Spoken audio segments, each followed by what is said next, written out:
I thought today was a really excellent example for the team to respond to maybe not playing exactly what was scripted going into as far as game plan and what we practiced on a little bit yesterday in practice and just what we've been seeing in film. So I think not executing the script for the day put us in a little bit of a sticky position to start. And I really thought together as a team, there's going to be times you can't play your best volleyball every single match for 32 matches. It's impossible. But when you aren't playing your best, how do you respond and still find a way to win? So I think they did a really nice job of that today of at least keeping composure. And when there was an opportunity to score points, we let that first set go and took advantage of scoring points. So to be able to come back and win the next three the way we should have won the next three, I was proud of the response. It's any situation you get in when it's not desirable, it's always about how you respond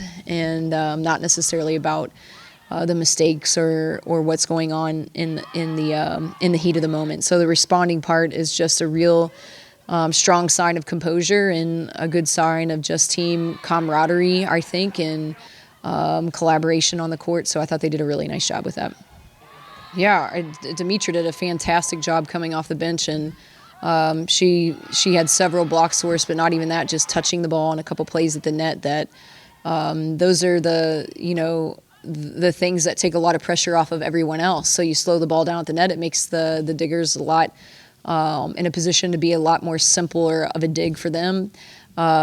Just closing blocks makes it easier for your backcourt to be able to read. So I thought she did a really nice job with that, and worked hard. Just her energy and communication, I think, was apparent on the court, and that happens. Just like I mentioned, you're not gonna be able to have your best match every match, but to be able to have somebody come off the bench and step up, I'm really proud of her for doing that. And Ficker did an amazing job. I'm not sure what South Florida passed off of her, but her serving was excellent tonight. And then when you look past that, so she put us in a position where we earned the ball back a high percentage of the time off her serves. Her out-of-system setting was on the money. So in a broken play, an out-of-system set, meaning when our setter has to take that ball and she becomes the second contact of just putting our hitters in a spot where they can score. And when you can score in-system and when you can score out-of-system, you become really deadly.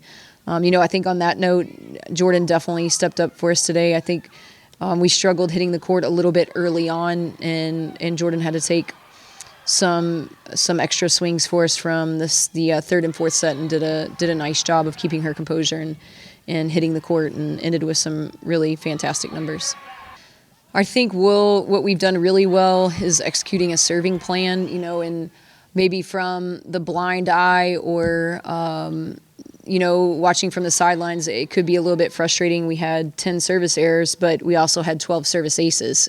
So that just means you're serving aggressively. So when you have an ace to error ratio where your service aces are higher than your errors, that's some pretty fantastic serving. You're scoring a lot more points with your serve than what you're losing with missing. And that's just counting the ace to errors. So if we went back and tracked how many balls were only a one option pass, meaning, the setter or someone else trying to save the ball, or they only had one attacker to hit, there were a lot of opportunities from our serving from that. So it was really incredible serving tonight, and we executed, I thought, the game plan that we needed to from a serving standpoint. So we'll take that forward. I think we'll continue, at this point and moving forward, anytime you can get rest is pretty critical because you're on nonstop until the end of the season.